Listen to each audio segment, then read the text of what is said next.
ಓಂ ನಮಃ ಶಿವಾಯ. ಭಾರತ್ ಮಾತಾ ಶಿವಶಕ್ತಿ ಅವತಾರ ಸತ್ಯ ಗೀತಾ ಮುರಳಿ. ಓಂ ಪಿತಾಶ್ರೀ ಶಿವ ತಂದೆಯ ನೆನಪಿದೆಯೇ? ಮುರಳಿಯ ದಿನಾಂಕ 14/4/2026. ಬೆಳಗಿನ ತರಗತಿ ರಿವೈಸ್ ಕೋರ್ಸ್ 10/11/1968. ಓಂ ನಮಃ ಶಿವಾಯ.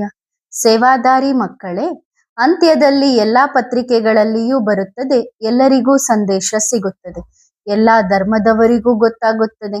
ಆಗಲೇ ಗಾಯನವಿದೆ ಅಲ್ಲವೇ? ಅಹೋ ಪ್ರಭು ನಿನ್ನ ಲೀಲೆ, ಹೋ ಪ್ರಭು ನಿಮ್ಮ ಲೀಲೆ ಅಂದರೆ ಆಟ. ತಂದೆಯ ನೆನಪಂತೂ ಎಲ್ಲರಿಗೂ ಬರುತ್ತದೆ, ಆದರೆ ಏನೂ ಮಾಡಲು ಸಾಧ್ಯವಿಲ್ಲ. ಓಂ ನಮಃ ಶಿವಾಯ. ಅನೇಕ ಮಕ್ಕಳು ಹೇಳುತ್ತಾರೆ, ಬಾಬಾ ನಮಗೆ ನಿಮ್ಮ ನೆನಪು ಬರುವುದಿಲ್ಲ ಎಂದು. ತಂದೆ ಮಕ್ಕಳಿಗೆ ತಿಳಿಸುತ್ತಾರೆ, ನಿಮ್ಮ ಮನೆಯನ್ನು ನೆನಪು ಮಾಡಿರಿ, ಅದಕ್ಕೆ ಟವರ್ ಆಫ್ ಸೈಲೆನ್ಸ್ ಎಂದು ಹೇಳಲಾಗುತ್ತದೆ. ಟವರ್ ಎಂದು ಯಾವುದಕ್ಕೆ ಹೇಳಲಾಗುತ್ತದೆ ಎಂದರೆ, ಯಾವುದು ತುಂಬಾ ಎತ್ತರದಲ್ಲಿರುತ್ತದೆಯೋ ಅತ್ಯುನ್ನತವಾದುದಕ್ಕೆ ಟವರ್ ಎಂದು ಹೇಳಲಾಗುತ್ತದೆ. ಆದ್ದರಿಂದ ಅದು ಟವರ್ ಆಫ್ ಸೈಲೆನ್ಸ್ ಆಗಿದೆ, ಸುಖದ ಟವರ್ ಆಗಿದೆ. ನೀವು ಇಲ್ಲಿ ಕುಳಿತಿದ್ದೀರಿ ಎಂದರೆ ನಿಮ್ಮ ಬುದ್ಧಿ ಮನೆಯ ಕಡೆಗೆ ಹೋಗಬೇಕು, ಅದು ಶಾಂತಿಯ ಟವರ್ ಆಗಿದೆ. ನೀವು ಸಹ ಶಾಂತಿಯ ಟವರ್ ಆಗಿದ್ದೀರಿ, ಅಲ್ಲಿಗೆ ಹೋಗಲು ಪುರುಷಾರ್ಥ ಮಾಡುತ್ತಿದ್ದೀರಿ. ಟವರ್ಗೆ ಹೇಗೆ ಹೋಗುತ್ತೀರಿ? ಆ ಟವರ್ನಲ್ಲಿರುವ ತಂದೆ ಕುಳಿತು ಶಿಕ್ಷಣ ಕೊಡುತ್ತಾರೆ, ನನ್ನನ್ನು ನೆನಪು ಮಾಡಿ ಎಂದು. ಅದಕ್ಕೆ ಮನೆ, ಮುಕ್ತಿಧಾಮ, ಶಾಂತಿಧಾಮ ಎಂದು ಹೇಳಲಾಗುತ್ತದೆ. ಈ ವಿಷಯಗಳು ಯಾವುದೇ ಕಾಡು ಪ್ರಾಣಿಗಳಿಗೆ ಗೊತ್ತಿಲ್ಲ. ಮಕ್ಕಳಿಗೆ ತಿಳಿಸಲಾಗಿದೆ, ನೀವು ನಿಮ್ಮ ಸುಖಧಾಮ ಶಾಂತಿಧಾಮವನ್ನು ನೆನಪು ಮಾಡಿರಿ. ನೆನಪು ಮಾಡಲು ಸಾಧ್ಯವಿಲ್ಲ. ಅಲ್ಲಿ ಇರುವುದಿಲ್ಲ ಎಂದರೆ ಕಾಡು ಮುಳ್ಳುಗಳಂತಾಗಿದ್ದೀರಿ, ಆದ್ದರಿಂದ ದುಃಖದ ಅನುಭವ ಆಗುತ್ತದೆ. ತಿಳಿದುಕೊಳ್ಳಿ, ನಾವು ಆತ್ಮರು ಶಾಂತಿಧಾಮದ ನಿವಾಸಿಗಳಾಗಿದ್ದೇವೆ, ಏಕೆಂದರೆ ಅದು ಮನೆಯಾಗಿದೆ, ತಂದೆಯ ಮನೆಯಾಗಿದೆ ಅಲ್ಲವೇ? ನೀವು ಮಕ್ಕಳಾಗಿದ್ದೀರಿ. ಇಂತಹ ಸಹಜವಾದ ವಿಷಯಗಳನ್ನು ಸಹ ಮಾಯೆ ಮರೆಸಿ ಬಿಡುತ್ತದೆ. ಹುಬಹು ನೀವು ಕಾಡಿನವರಾಗಿರುವ ಕಾರಣ ಅಶಾಂತಿ, ದುಃಖ ಇತ್ಯಾದಿಗಳೆಲ್ಲವೂ ಅನುಭವವಾಗುತ್ತದೆ. ತಂದೆ ಹೇಳುತ್ತಾರೆ, ಮಕ್ಕಳೇ ನಿಮ್ಮ ಮನೆಯನ್ನು ನೆನಪು ಮಾಡಿರಿ ಮತ್ತು ರಾಜಧಾನಿಯನ್ನು ನೆನಪು ಮಾಡಿರಿ. ಗುರಿ ಉದ್ದೇಶ ಎದುರಿಗೆ ನಿಂತಿದೆ. ಶಾಲೆಯಲ್ಲಿ ಯಾರು ಓದುತ್ತಾರೋ ಅವರಿಗೆ ಓದಿಸುವವರು ನೆನಪಿರುತ್ತಾರೆ ಮತ್ತು ಗುರಿ ಉದ್ದೇಶವು ನೆನಪಿರುತ್ತದೆ. ನೀವು ಇಷ್ಟನ್ನು ನೆನಪು ಮಾಡಲು ಸಾಧ್ಯವಿಲ್ಲವೇ? ಶಾಂತಿಧಾಮ ಸುಖಧಾಮವನ್ನು ನೆನಪು ಮಾಡುತ್ತೀರಿ. ಇಲ್ಲಿ ನಿಮಗೆ ಈ ಅಭ್ಯಾಸವನ್ನು ಮಾಡಿಸಲಾಗುತ್ತದೆ. ನಡೆಯುತ್ತಾ ತಿರುಗಾಡುತ್ತಾ ತಮ್ಮನ್ನು ಆತ್ಮ ಎಂದು ತಿಳಿದುಕೊಳ್ಳಿ. ಶಾಂತಿಧಾಮ ಸುಖಧಾಮವನ್ನು ನೆನಪು ಮಾಡಿರಿ, ಅಲ್ಲಿ ಸುಖ ಮತ್ತು ಶಾಂತಿಯು ಸಿಗುತ್ತದೆ. ಆದ್ದರಿಂದ ನಿಮ್ಮ ಮನೆಯನ್ನು ಮತ್ತು ಸುಖಧಾಮವನ್ನು ನೆನಪು ಮಾಡಿರಿ. ಅದು ಸುಖದ ತೀರವಾಗಿದೆ, ಇದು ದುಃಖದ ತೀರವಾಗಿದೆ. ಅಂದ್ರೆ ಅದು ಸುಖದ ದಡ, ಇದು ದುಃಖದ ದಡ. ಇಷ್ಟು ಸಹಜ ವಿಷಯವನ್ನು ನೀವು ನೆನಪು ಮಾಡಲು ಸಾಧ್ಯವಿಲ್ಲವೇ? ಇಲ್ಲಿ ಕುಳಿತಿದ್ದರೂ ನಿಮಗೆ ಹೊರಗಿನ ವಿಷಯಗಳು ನೆನಪಿಗೆ ಬರುತ್ತವೆ. ಗಳಿಗೆ ಗಳಿಗೆಗೂ ಕುಳಿತು ಶಾಂತಿಧಾಮ ಸುಖಧಾಮವನ್ನು ನೆನಪು ಮಾಡಿರಿ ಎಂದು ಹೇಳುವುದಿಲ್ಲ. ಇರುವುದೇ ಅದೇ ಗೀತೆಯಾಗಿದೆ. ಭಗವಾನ್ ವಾಚ ಸಹ ಇದೆ. ಭಗವಂತನಂತೂ ಅವಶ್ಯವಾಗಿ ಸ್ವರ್ಗದ ಮಾಲೀಕರನ್ನಾಗಿ ಮಾಡುತ್ತಾರೆ. ಯಾವಾಗ ಸ್ವರ್ಗದ ಮಾಲೀಕರನ್ನಾಗಿ ಮಾಡುವ ತಂದೆ ಕುಳಿತಿದ್ದಾರೆಯೋ ಆಗ ಮನೆಯನ್ನು, ಸ್ವರ್ಗವನ್ನು ನೆನಪು ಮಾಡಬೇಕು. ಆಗ ಅಂತಿಮದ ಸ್ಮೃತಿಯಂತೆ ಮುಂದಿನ ಗತಿಯಾಗುತ್ತದೆ. ಈಶ್ವರನ ಗತಿಮತಿ ಭಿನ್ನವಾಗಿದೆ ಎಂದು ಹೇಳುತ್ತಾರೆ. ಅಂದರೆ ಗತಿ ಸದ್ಗತಿಗಾಗಿ ಅವರು ಕೊಡುವ ಮತವು ಇಡೀ ಪ್ರಪಂಚಕ್ಕಿಂತ ಭಿನ್ನವಾಗಿದೆ. ಎಷ್ಟೊಂದು ಗುರುಗಳಿದ್ದಾರೆ. ತಂದೆ ತಿಳಿಸಿದ್ದಾರೆ, ಯಾವುದೇ ಧರ್ಮ ಸ್ಥಾಪಕರಿಗೆ ಗುರು ಎಂದು ಹೇಳಲಾಗುವುದಿಲ್ಲ. ಗುರು ಎಂದು ವಾಪಸ್ ಕರೆದುಕೊಂಡು ಹೋಗುವವರಿಗೆ ಮಾತ್ರ ಹೇಳಲಾಗುತ್ತದೆ. ಅವರು ವಾಪಸ್ ಕರೆದುಕೊಂಡು ಹೋಗಲು ಸಾಧ್ಯವಿಲ್ಲ. ವಾನಪ್ರಸ್ಥ ಅಥವಾ ನಿರ್ವಾಣಧಾಮಕ್ಕೆ ಹೋಗಲು ಗುರುವನ್ನು ಮಾಡಿಕೊಳ್ಳಲಾಗುತ್ತದೆ, ಆದರೆ ಯಾರೂ ಕರೆದುಕೊಂಡು ಹೋಗಲು ಸಾಧ್ಯವಿಲ್ಲ. ಆದ್ದರಿಂದ ವಾನಪ್ರಸ್ಥಿ ಯಾರೂ ಇಲ್ಲ. ವಾನಪ್ರಸ್ಥ ಅಂದರೆ ಶಬ್ದದಿಂದ ದೂರ, ವಾಣಿಯಿಂದ ದೂರ. ಅದು ಶಾಂತಿಧಾಮ ಮನೆಯಲ್ಲಿದೆ. ವಾನಪ್ರಸ್ಥದ ಅರ್ಥವನ್ನು ಗುರುಗಳಾಗಲಿ ಅಥವಾ ಅವರ ಅನುಯಾಯಿಗಳಾಗಲಿ ತಿಳಿದುಕೊಂಡಿಲ್ಲ. ಆದ್ದರಿಂದ ಹೇಳಲಾಗುತ್ತದೆ, ಕುರುಡ ಗುರು ಕುರುಡ ಶಿಷ್ಯ, ಎಲ್ಲವೂ ಸತ್ಯನಾಶ. ಅಂದ್ರೆ ಗುರುನೂ ಕುರುಡ ಆಗಿದ್ದು ಅವನು ಶಿಷ್ಯನೂ ಕುರುಡನಾಗ್ತಾನೆ, ಆಗ ಎಲ್ಲರದು ಸತ್ಯನಾಶ ಆಗತ್ತೆ. ಭ್ರಷ್ಟಾಚಾರಿಗಳಾಗಿದ್ದಾರಲ್ಲವೇ? ಶ್ರೇಷ್ಠಾಚಾರಿ ದೇವತೆಗಳ ಚಿತ್ರಗಳಿವೆ. ಚಿತ್ರಗಳು ಮಾಯವಾಗುವುದಿಲ್ಲ. ಆ ಚಿತ್ರಗಳಿಂದಲೇ ತಿಳಿಸಲಾಗುತ್ತದೆ. ಅದರಲ್ಲಿಯೂ ಮಕ್ಕಳಿಗೆ ತಿಳಿಸಲಾಗುತ್ತದೆ. ಈ ಚಿತ್ರಗಳು ಸತ್ಯಯುಗದ್ದಾಗಿವೆ. ಈ ಚಿತ್ರಗಳು ತ್ರೇತಾಯುಗದ್ದಾಗಿವೆ. ರಾಮಚಂದ್ರ ತ್ರೇತಾಯುಗದವನಾಗಿದ್ದಾನೆ ಅಲ್ಲವೇ? ಅವನನ್ನು ಭಗವಂತ ಎಂದು ಹೇಳಲು ಸಾಧ್ಯವಿಲ್ಲ. ಲಕ್ಷ್ಮೀನಾರಾಯಣರನ್ನು ಭಗವಾನ್ ಭಗವತಿ ಎಂದು ಹೇಳಲು ಸಾಧ್ಯವಿಲ್ಲ. ಆದಿ ಸನಾತನ ದೇವಿ ದೇವತಾ ಧರ್ಮವೇ ಆಗಿದೆ ಎಂದು ಗಾಯನ ಮಾಡಲಾಗುತ್ತದೆ. ದೇವಿ ದೇವತೆಗಳನ್ನು ಹೊರತುಪಡಿಸಿ ಯಾರು ಸ್ಥಿರವಾಗಿ ಪವಿತ್ರರಾಗಿರುವುದಿಲ್ಲ. ನೀವು 21 ಜನ್ಮಗಳವರೆಗೆ ಸ್ಥಿರವಾಗಿ ಪವಿತ್ರರಾಗಿರುತ್ತೀರಿ. ನಂತರ ನಿಧಾನವಾಗಿ ಸುಖ ಕಡಿಮೆಯಾಗುತ್ತದೆ. ತ್ರೇತಾಯುಗವನ್ನು ಸೆಮಿ ಸ್ವರ್ಗ ಎಂದು ಹೇಳಲಾಗುತ್ತದೆ, ಏಕೆಂದರೆ 2 ಕಲೆಗಳು ಕಡಿಮೆಯಾಗುತ್ತವೆ. ಈಗ ನೀವು ಮಕ್ಕಳಿಗೆ ತಂದೆ ಮತ್ತು ಸೃಷ್ಟಿ ಚಕ್ರದ ಪರಿಚಯ ಸಿಕ್ಕಿದೆ. ಅವರನ್ನೇ ನೆನಪು ಮಾಡಬೇಕು. ನಿಮ್ಮ ಬುದ್ಧಿ ಎಲ್ಲೆಲ್ಲೋ ಹೋಗುತ್ತದೆ. ಇದನ್ನು ನೆನಪಿಟ್ಟುಕೊಳ್ಳಿ ಅಲ್ಲವೇ? ಆಸ್ತಿಕರಾಗಿ ಕುಳಿತುಕೊಳ್ಳಿ. ತಂದೆ ಮತ್ತು ರಚನೆಯ ಆದಿ ಮಧ್ಯ ಅಂತ್ಯವನ್ನು ನೀವು ತಿಳಿದುಕೊಂಡಿದ್ದೀರಿ.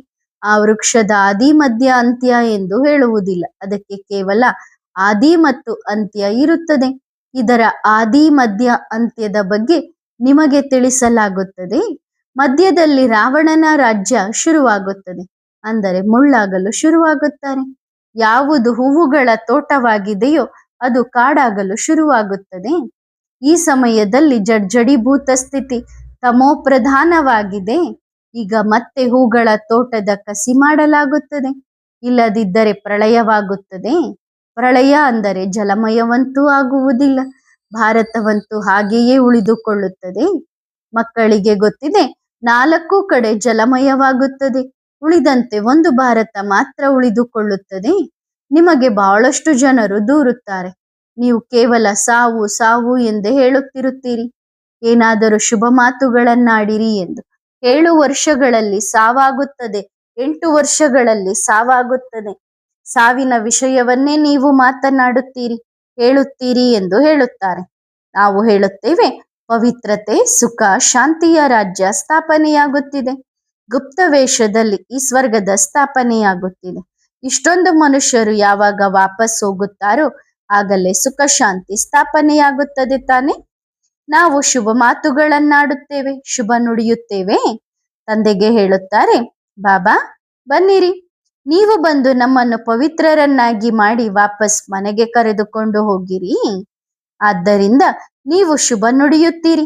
ದುಃಖದ ಪ್ರಪಂಚದಿಂದ ನಮ್ಮನ್ನು ಸುಖದ ಶಾಂತಿಧಾಮಕ್ಕೆ ಕರೆದುಕೊಂಡು ಹೋಗಿರಿ. ಅಂದರೆ ಅಪವಿತ್ರತೆಯನ್ನು ವಿನಾಶ ಮಾಡಿ ಪಾವನ ಪ್ರಪಂಚವನ್ನು ಸ್ಥಾಪನೆ ಮಾಡಿ ವಿಶ್ವದಲ್ಲಿ ಶಾಂತಿಯನ್ನುಂಟು ಮಾಡಿ. ಅದು ಸತ್ಯಯುಗದಲ್ಲಿ ಇರುತ್ತದೆ ಅಲ್ಲವೇ? ಇದು ವಿನಾಶವಲ್ಲ. ಇದಂತೂ ವಿಶ್ವದಲ್ಲಿ ಶಾಂತಿ ಸ್ಥಾಪನೆಯಾಗುತ್ತಿದೆ. ಆದರೆ ನೀವು ಯಾರಿಗಾದರೂ ತಿಳಿಸದ ಹೊರತು ಅವರು ಅರ್ಥ ಮಾಡಿಕೊಳ್ಳಲು ಸಾಧ್ಯವಿಲ್ಲ. ಮನುಷ್ಯರು ಶಾಂತಿಯನ್ನು ಕೇಳುತ್ತಾರೆ, ಅಂದರೆ ಸಾವನ್ನು ಕೇಳುತ್ತಾರೆ. ಅದನ್ನು ಯಾರೂ ಕೊಡಲು ಸಾಧ್ಯವಿಲ್ಲ. ತಂದೆಗೆ ಕಾಲರ ಕಾಲ ಎಂದು ಹೇಳಲಾಗುತ್ತದೆ. ಎಲ್ಲರಿಗೂ ಮೃತ್ಯುವನ್ನು ಕೊಡುತ್ತಾರೆ. ಎಷ್ಟೊಂದು ಜನರಿಗೆ ಮೃತ್ಯುವನ್ನು ಕೊಡುತ್ತಾರೆ. ಸತ್ಯಯುಗದಲ್ಲಿ ಬಹಳ ಸ್ವಲ್ಪ ಜನರಿರುತ್ತಾರೆ. ಉಳಿದವರೆಲ್ಲರಿಗೂ ಮೃತ್ಯು. ಹೇ ಪತಿತ ಪಾವನ, ನೀನು ಬಾ ಎಂದು ಕರೆಯುತ್ತಾರೆ. ಪಾವನ ಪ್ರಪಂಚಕ್ಕೆ ಕರೆದುಕೊಂಡು ಹೋಗು. ಆದ್ದರಿಂದ ಹಳೆಯ ಪ್ರಪಂಚದ ಸಾವು ಅವಶ್ಯವಾಗಿ ಆಗುತ್ತದೆ ಅಲ್ಲವೇ? ಅಂದ್ರೆ ಹಳೆಯ ಪ್ರಪಂಚದ ನಾಶ ಅವಶ್ಯವಾಗಿ ಆಗುತ್ತದೆ. ಹಳೆಯ ಪ್ರಪಂಚದಲ್ಲಿ ಪಾವನರಾಗಲು ಹೇಗೆ ಸಾಧ್ಯ? ಮನುಷ್ಯರು ಪತಿತ ಪ್ರಪಂಚ ಮತ್ತು ಪಾವನ ಪ್ರಪಂಚದ ಅರ್ಥವನ್ನು ತಿಳಿದುಕೊಂಡಿಲ್ಲ. ಪಾವನ ಪ್ರಪಂಚದಲ್ಲಿ ಬಹಳ ಸ್ವಲ್ಪ ಮನುಷ್ಯರು ಮತ್ತು ಶಾಂತವಾಗಿರುತ್ತಾರೆ. ಇದನ್ನು ಅರ್ಥ ಮಾಡಿಕೊಳ್ಳುವುದು, ತಿಳಿಸುವುದು ಎಷ್ಟು ಸಹಜವಾಗಿದೆ. ಆದರೂ ಯಾರ ಬುದ್ಧಿಯಲ್ಲಿಯೂ ಇದು ಕೂರುವುದಿಲ್ಲ. ಇದನ್ನು ಡ್ರಾಮಾದ ಅನುಸಾರ ಎಂದು ಹೇಳಲಾಗುತ್ತದೆ. ಎಲ್ಲರ ಬುದ್ಧಿಯಲ್ಲಿಯೂ ಇದು ಕೂರುವುದಿಲ್ಲ, ಕೂರಬಾರದು. ಅವಶ್ಯವಾಗಿಯೂ ಅವರ ಬುದ್ಧಿಯಲ್ಲಿ ಕೂರುವುದಿಲ್ಲ. ಅದಕ್ಕೇನೆ ಹೇಳಲಾಗುತ್ತದೆ, ಕುಂಭಕರ್ಣನ ನಿದ್ದೆಯಲ್ಲಿ ಮಲಗಿದ್ದಾರೆ ಎಂದು. ಅವರು ಎಂದಿಗೂ ಕೇಳಿಸಿಕೊಳ್ಳುವುದಿಲ್ಲ, ಎಂದಿಗೂ ಎಚ್ಚರಗೊಳ್ಳುವುದಿಲ್ಲ, ಎಂದಿಗೂ ಎಚ್ಚರಗೊಳ್ಳುವುದಿಲ್ಲ. ಈ ಡ್ರಾಮಾ ಬಹಳ ವಿಚಿತ್ರವಾಗಿದೆ. ಈ ಸಂಪೂರ್ಣ ಚಕ್ರವು ನೀವು ಮಕ್ಕಳ ಬುದ್ಧಿಯಲ್ಲಿ ತಿರುಗುತ್ತಿರಬೇಕು. ತಂದೆಯೇ ಜ್ಞಾನ ಕೊಡುತ್ತಾರೆ. ಅವರೇ ಜ್ಞಾನ ಸಾಗರ ಆಗಿದ್ದಾರೆ. ಜ್ಞಾನ ಸಾಗರ ಒಬ್ಬ ತಂದೆಯಾಗಿದ್ದಾರೆ. ನಿಮಗೆ ಸಾಗರಗಳು ಎಷ್ಟಿವೆ ಎಂದು ಗೊತ್ತಿದೆಯೇ? ಹೆಸರುಗಳಂತೂ ಬಹಳಷ್ಟಿದೆ ಅಲ್ಲವೇ? ಪ್ರತಿಯೊಂದು ಭಾಗಕ್ಕೂ ಬೇರೆ ಬೇರೆ ಹೆಸರನ್ನು ಇಡಲಾಗಿದೆ. ಸಾಗರವಂತೂ ಒಂದೇ ಆಗಿದೆ. ನಂತರ ಖಂಡಗಳನ್ನು ಬೇರೆ ಬೇರೆ ತುಂಡು ತುಂಡು ಮಾಡಲಾಗಿದೆ. ಭೂಮಿಯು ಒಂದೇ ಆಗಿದೆ. ತುಂಡು ತುಂಡಾಗಿ ಬಿದ್ದಿವೆ. ಅಂದ್ರೆ ಆ ಭೂಮಿನ ಏನ್ ಮಾಡಿದ್ದಾರೆ? ಭಾಗಗಳಾಗಿ ಮಾಡಿದ್ದಾರೆ. ಯಾವಾಗ ಈ ಲಕ್ಷ್ಮೀನಾರಾಯಣರ ರಾಜ್ಯವಿತ್ತು ಆಗ ಭೂಮಿಯು ಒಂದೇ ಆಗಿತ್ತು, ರಾಜ್ಯವೂ ಒಂದೇ ಆಗಿತ್ತು. ಇಡೀ ಭೂಮಿ, ಸಮುದ್ರ, ಆಕಾಶ ಎಲ್ಲವೂ ನಿಮ್ಮದಾಗಿತ್ತು. ನಿಮ್ಮದೇ ರಾಜ್ಯವಿರುತ್ತದೆ. ಶಾಂತಿಧಾಮಕ್ಕೆ ಎಲ್ಲರೂ ಹೋಗುತ್ತಾರೆ. ಆದರೆ ಜೀವನ್ ಮುಕ್ತಿಗೆ ಹೋಗುವುದು ಯಾವುದೇ ಚಿಕ್ಕಮ್ಮನ ಮನೆಯಷ್ಟು ಸುಲಭ ಅಲ್ಲ. ಅದು ಸಾಮಾನ್ಯ ವಿಷಯವಾಗಿದೆ. ಬೆಳಿಗ್ಗೆ ಮನೆಗೆ ಅವಶ್ಯವಾಗಿ ಮರಳುತ್ತಾರೆ. ಉಳಿದಂತೆ ಹೊಸ ಪ್ರಪಂಚಕ್ಕೆ ಎಲ್ಲರೂ ಹೋಗುವುದಿಲ್ಲ. ಹೊಸ ಪ್ರಪಂಚದಲ್ಲಿ ಇರುವುದೇ ನಿಮ್ಮ ರಾಜ್ಯ. ಆದರೂ ಕೆಲವರು ಬಹಳ ತಡವಾಗಿ ಬರುತ್ತಾರೆ. ಹಳೆಯ ಪ್ರಪಂಚ ಶುರುವಾಗುವುದಕ್ಕಿಂತ ಸ್ವಲ್ಪ ಮೊದಲು. ಅದಕ್ಕೇನಾಯಿತು? ಚೆನ್ನಾಗಿ ಓದುವುದಿಲ್ಲ ಎಂದರೆ ಉಳಿದಂತೆ ಸ್ವಲ್ಪ ಸುಖವನ್ನು ಪಡೆಯುತ್ತಾರೆ. 16 ಕಲೆಗಳೂ ಇಲ್ಲ, 14 ಕಲೆಗಳ ನಂತರವೂ ಬರುತ್ತಾರೆ. ಅವರ ಎದುರಿಗೆ ದುಃಖದ ಪ್ರಪಂಚವೇ ಕಾಣಸಿಗುತ್ತದೆ. ಅಲ್ಲಿ ಬಲೆ ಏನೂ ತಿಳಿದುಕೊಂಡಿರುವುದಿಲ್ಲ. ಈ ಜ್ಞಾನ ಈಗ ನಿಮ್ಮ ಬುದ್ಧಿಯಲ್ಲಿದೆ. ದ್ವಾಪರ ಯುಗದಿಂದ ಹಿಡಿದು ಕಲಿಯುಗದವರೆಗೆ ಹಣವನ್ನು ಸಂಪಾದಿಸುತ್ತಾ ಈ ಸಮಯದಲ್ಲಿ ನೋಡಿ ಹಣ ಎಷ್ಟಾಗಿದೆ. ಎಷ್ಟೊಂದು ದೊಡ್ಡ ಅರಮನೆಗಳನ್ನು ಕಟ್ಟುತ್ತಾರೆ, ಎಷ್ಟೊಂದು ಮಹಡಿಗಳನ್ನು ಕಟ್ಟುತ್ತಾರೆ. ಸತ್ಯಯುಗದಲ್ಲಿ ಇಂತಹ ಮಹಡಿಗಳು ಇರುವುದಿಲ್ಲ. ಸತ್ಯಯುಗ, ತ್ರೇತಾಯುಗದಲ್ಲಿ ಈ ಮಹಡಿಗಳು ಇತ್ಯಾದಿ ಇರುವುದೇ ಇಲ್ಲ. ದ್ವಾಪರದಲ್ಲಿಯೂ ಇರುವುದಿಲ್ಲ. ಇದು ಕಲಿಯುಗದಲ್ಲಿ ಬಂದು ಇಷ್ಟೊಂದು ಮಹಡಿಗಳು, ಮನೆಗಳನ್ನು ಇತ್ಯಾದಿಗಳನ್ನು ಕಟ್ಟುತ್ತಾರೆ. ಏಕೆಂದರೆ ಬಹಳಷ್ಟು ಮನುಷ್ಯರಾಗುತ್ತಾರಲ್ಲವೇ? ವೃದ್ಧಿಯಾಗುತ್ತಾ ಹೋಗುತ್ತದೆ. ಇಷ್ಟೊಂದು ಮನುಷ್ಯರು ಇರುವುದು ಎಲ್ಲಿ? ಎಲ್ಲಿ ವ್ಯಾಪಾರ ಇತ್ಯಾದಿ ಬಹಳಷ್ಟಿದೆಯೋ ಅಲ್ಲಿ ದೊಡ್ಡ ದೊಡ್ಡ ಮನೆಗಳನ್ನು ಕಟ್ಟುತ್ತಾರೆ. ಕಾಡಿನಿಂದ ನಾಡಾಗುತ್ತದೆ. ಮನೆಗಳನ್ನು ಕಟ್ಟುತ್ತಾ ಹೋಗುತ್ತಾರೆ. 80 ವರ್ಷಗಳಲ್ಲಿ ಬಾಂಬೆ ನೋಡಿ ಏನಾಗಿದೆ? ಏನಿಂದ ಏನಾಗಿದೆ? ಎಷ್ಟೊಂದು ಮನುಷ್ಯರಾಗಿದ್ದಾರೆ. ಸಮುದ್ರವನ್ನು ಒಣಗಿಸಿದ್ದಾರೆ. ನೀರು ಕಡಿಮೆಯಾಗುತ್ತದೆ. ಮನುಷ್ಯರು ವೃದ್ಧಿಯನ್ನು ಹೊಂದುತ್ತಾರೆ. ಹಾಗಾದರೆ ನೀರು ಎಲ್ಲಿಂದ ಬರುತ್ತದೆ? ಸಮುದ್ರದಿಂದ. ಎಷ್ಟೊಂದು ನೀರು ಖರ್ಚಾಗುತ್ತದೆ. ನಂತರ ನೀರು ಮೇಲೇರಿದರೆ ಆ ಎಲ್ಲಾ ಖಂಡಗಳು ಮುಕ್ತಾಯವಾಗುತ್ತವೆ. ಕೇವಲ ಸಾಗರನ ಮೂಲಕ ಮುಕ್ತಾಯವಾಗುವುದಿಲ್ಲ. ಪರ್ವತಗಳು ಸ್ಫೋಟಗೊಳ್ಳುತ್ತವೆ.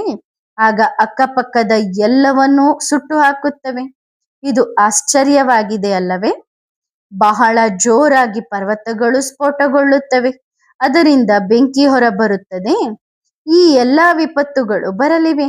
ಆದ್ದರಿಂದ ತಂದೆ ಹೇಳುತ್ತಾರೆ, ಈಗ ಬೇಗ ಬೇಗ ತಯಾರಾಗುತ್ತೀರಿ. ವಿನಾಶದ ಮೊದಲು ತಯಾರಾಗಬೇಕು.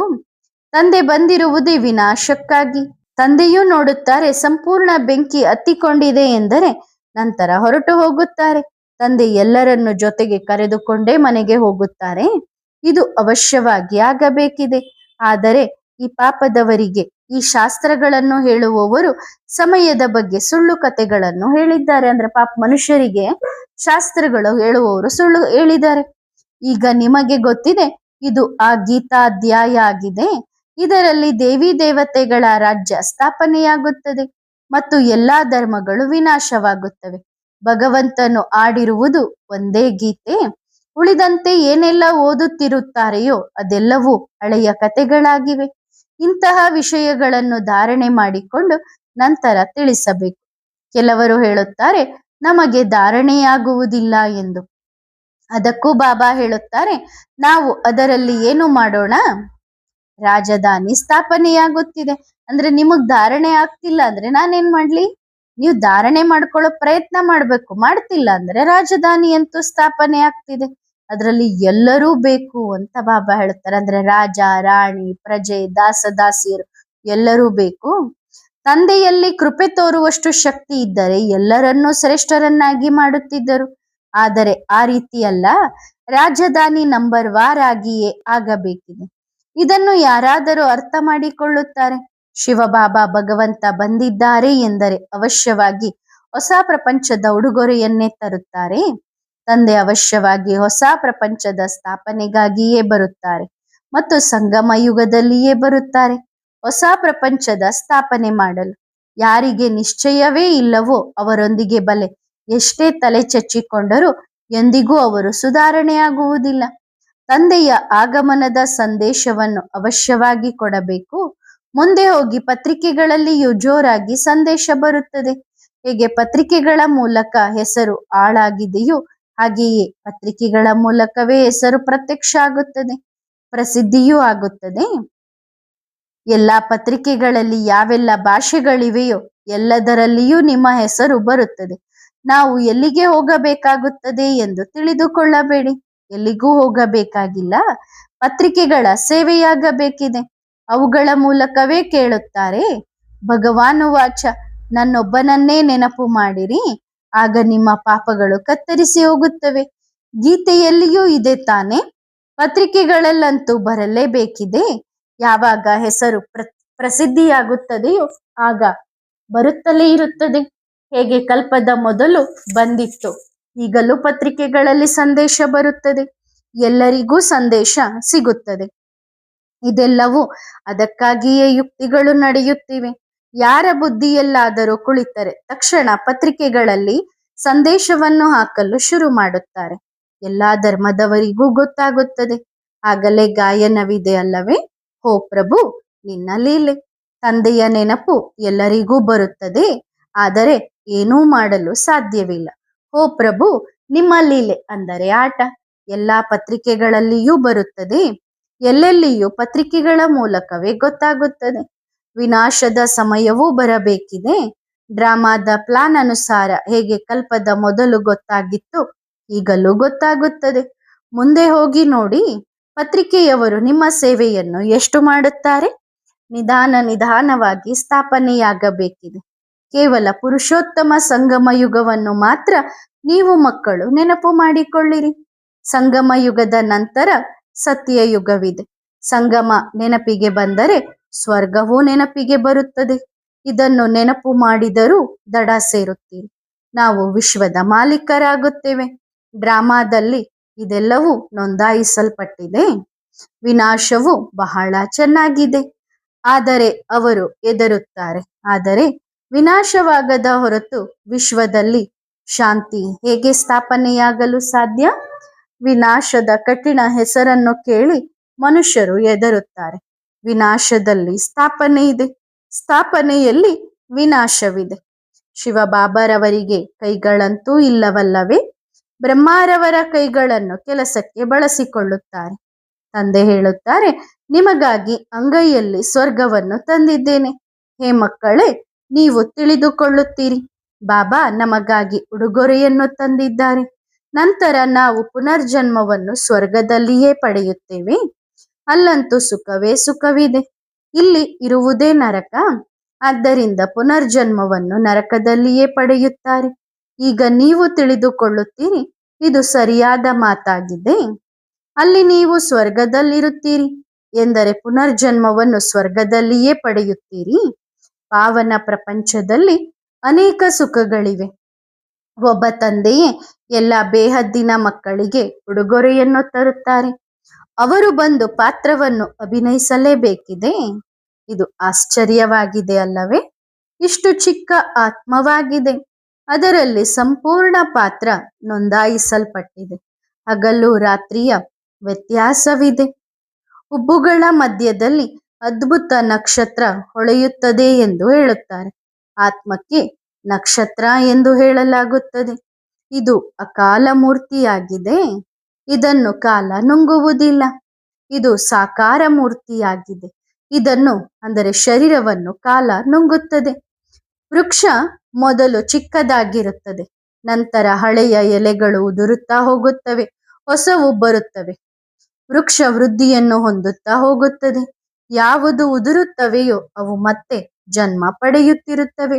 ಯಾರು ಸಾಯುತ್ತಾರೆಯೋ ಅವರು ಬಂದು ಜನ್ಮ ಪಡೆಯುತ್ತಾರೆ. ಬಾಬಾ ಎಲೆಗಳು ಉದುರುತ್ತಾ 84 ಜನ್ಮಗಳನ್ನು ಪಡೆದು ನೋಡಿ ವೃಕ್ಷದ ಅಂತ್ಯದಲ್ಲಿ ಬಂದು ನಿಂತಿದ್ದಾರೆ. ನಂತರ ಮೇಲೆಯೂ ನಿಂತಿದ್ದಾರೆ. ಅಂದ್ರೆ ಬಾಬಾ ಜನನ ಮರಣ ಚಕ್ರದಲ್ಲಿ ಬರ್ತಾ ಬ್ರಹ್ಮ ಬಾಬನು ಈಗ ವೃಕ್ಷದ ಕೊನೆಯಲ್ಲಿ ನಿಂತಿದ್ದಾರೆ. ಎರಡೂ ಕಡೆ ನಿಂತಿದ್ದಾರೆ. ಶುರುವಿನಲ್ಲಿ ನಾರಾಯಣ, ಅಂತ್ಯದಲ್ಲಿ ಬ್ರಹ್ಮ. ಬ್ರಹ್ಮ ಸೊ ನಾರಾಯಣನಾಗುತ್ತಾರೆ. ತತತ್ವಂ ಇದು ಬುದ್ಧಿಯಲ್ಲಿ ಕೂರಬೇಕು ಅಲ್ಲವೇ? ಎರಡರ ಆಟವಾಗಿದೆ. ಅವರು ರಾತ್ರಿಯ ಬ್ರಹ್ಮ, ಅವರು ಹಗಲಿನ ನಾರಾಯಣ. ಬ್ರಾಹ್ಮಣರದ್ದು ರಾತ್ರಿ, ದೇವತೆಗಳದ್ದು ಹಗಲು. ನೀವು ಸಂಗಮ ಯುಗದವರಾಗಿದ್ದೀರಿ, ಅವರು ಸತ್ಯಯುಗದವರಾಗಿದ್ದಾರೆ. ಕಲಿಯುಗ ಸೊ ಸಂಗಮ ಯುಗ, ಸೊ ಮತ್ತೆ ಸತ್ಯಯುಗ ಆಗಬೇಕಿದೆ. ಎಷ್ಟು ಚೆನ್ನಾಗಿ ತಿಳಿಸುತ್ತಾರೆ. ಹಗಲು ಮತ್ತು ರಾತ್ರಿಯ ಮಧ್ಯದಲ್ಲಿರುವುದು ಪುರುಷೋತ್ತಮ ಸಂಗಮ ಯುಗ. ಒಳ್ಳೆಯದು. ಮಧುರಾತಿ ಮಧುರ ಪ್ರೀತಿಯ ಆತ್ಮಿಕ ಮಕ್ಕಳಿಗೆ ಆತ್ಮಿಕ ಬಾಪ್ತಾದಾರವರ ನೆನಪು, ಪ್ರೀತಿ ಹಾಗೂ ಗುಡ್ ಮಾರ್ನಿಂಗ್. ನಮಸ್ತೆ. ಆತ್ಮಿಕ ಮಕ್ಕಳು ಆತ್ಮಿಕ ತಂದೆಗೆ ಮಾಡುವ ನೆನಪು, ಪ್ರೀತಿ ಮತ್ತು ನಮಸ್ತೆ. ಧನ್ಯವಾದ ಬಾಬಾ, ಶುಕ್ರಿಯ. ವರದಾನ: ಮೊದಲ ಜನ್ಮದಲ್ಲಿ ಸಂಗಾತಿ ಭವ. ಸತ್ಯಯುಗದಲ್ಲಿ ಮೊದಲ ಜನ್ಮದಿಂದಲೇ ಶ್ರೀಕೃಷ್ಣನ ಸಂಗಾತಿ ಯಾರು ಆಗುತ್ತಾರೆ? ಬ್ರಾಹ್ಮಣ ಜೀವನದ ಆದಿಯಿಂದ ಅಂತ್ಯದವರೆಗೆ ಅವ್ಯಭಿಚಾರಿ ಮತ್ತು ನಿರ್ವಿಘ್ನ ಅಂದರೆ ವಿಘ್ನ ವಿನಾಶಕ ಅಥವಾ ವಿಘ್ನಗಳ ಮೇಲೆ ಸದಾ ವಿಜಯಿ ಯಾರು ಆಗಿರುತ್ತಾರೆಯೋ ಅವರು ಮೊದಲ ಜನ್ಮದಲ್ಲಿ ಸಂಗಾತಿಯಾಗಬಹುದು. ಅವ್ಯಭಿಚಾರಿ ಅಂದರೆ ನನ್ನವರು ಒಬ್ಬ ಬಾಬಾ, ಬೇರೆ ಯಾರೂ ಇಲ್ಲ ಮತ್ತು ಸರ್ವ ಸಂಬಂಧಗಳು ಒಬ್ಬ ತಂದೆಯೊಂದಿಗೆ ಇರಬೇಕು. ನಿರ್ವಿಘ್ನ ಅಂದರೆ ವಿಘ್ನಗಳು ಬರುವುದೇ ಇಲ್ಲ ಎಂದಲ್ಲ, ಆದರೆ ವಿಘ್ನಗಳ ಮೇಲೆ ಸದಾ ವಿಜಯಿಯಾಗಿರಬೇಕು, ಅಂದರೆ ವಿಘ್ನ ವಿನಾಶಕರಾಗಿರಬೇಕು. ಈ ಎರಡೂ ಧಾರಣೆಯಲ್ಲಿ ಪಕ್ಕಾ ಆಗಿದ್ದರೆ ಭವಿಷ್ಯದಲ್ಲಿ ಸಂಗಾತಿಯಾಗುವುದು ಪಕ್ಕಾ ಆಗಿದೆ. ಒಳ್ಳೆಯದು. ಓಂ ನಮಃ ಶಿವಾಯ.